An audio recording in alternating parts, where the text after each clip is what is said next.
ನಿರ್ಮಾಪಕರು ಕೇಳಿದ್ದು ಕೊಟ್ಟರು, ಆರ್ಟಿಸ್ಟ್ಗಳು ನಾನು ಹೇಳಿದ್ದು ಅವ್ರು ಮಾಡಿದ್ರು, ನಾನು ಏನು ಮ್ಯಾನೇಜ್ ಮಾಡಬೇಕು. So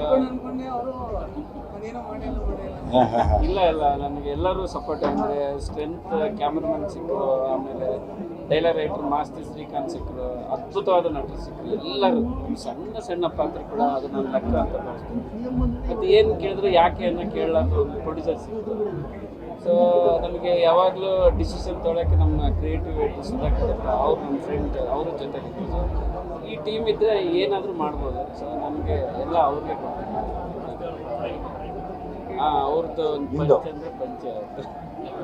thank you. ಅದು ಪ್ರೊಡ್ಯೂಸರ್ಗೆ ನಮ್ಮ ಡೈರೆಕ್ಟ್ರಿಗೆ ಸೇರ್ಬೇಕು ಸರ್.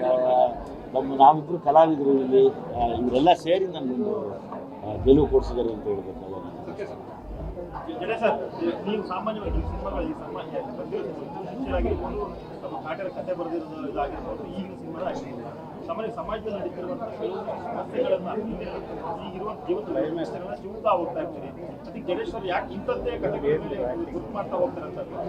ನನಗೆ ಸಿನಿಮಾ ಅಂದರೆ ಮನೋರಂಜನೆ ಜೊತೆ ಸ್ವಲ್ಪ ವಿಷಯಗಳನ್ನ ತಗೊಂಡೋಗ್ಬೇಕು, ವಿಚಾರಗಳನ್ನ ತಗೊಂಡೋಗ್ಬೇಕು ಅನ್ನೋದು ನನ್ನ ಪ್ರಕಾರ. ಸೊ ನಾನು ಆ ನಿಟ್ಟಿನಲ್ಲೇ ವರ್ಕ್ ಮಾಡ್ತೀನಿ. ಬರೀ ಮನೋರಂಜನೆ ಅಲ್ಲ, ಅದ್ರ ಜೊತೆಗೆ ಕೆಲವು ವಿಚಾರಗಳು, ಅದರಿಂದ ಸ್ವಲ್ಪ ಹೊತ್ಕೊಂಡು ಹೋಗಿ ಸ್ವಲ್ಪ ಯೋಚನೆ ಮಾಡಬೇಕು.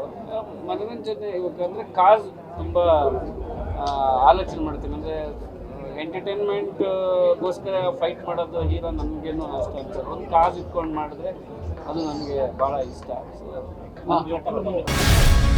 ಗ್ಯಾರಂಟಿ ನ್ಯೂಸ್, ಸುದ್ದಿ ಖಚಿತ, ನ್ಯಾಯ ನಿಶ್ಚಿತ.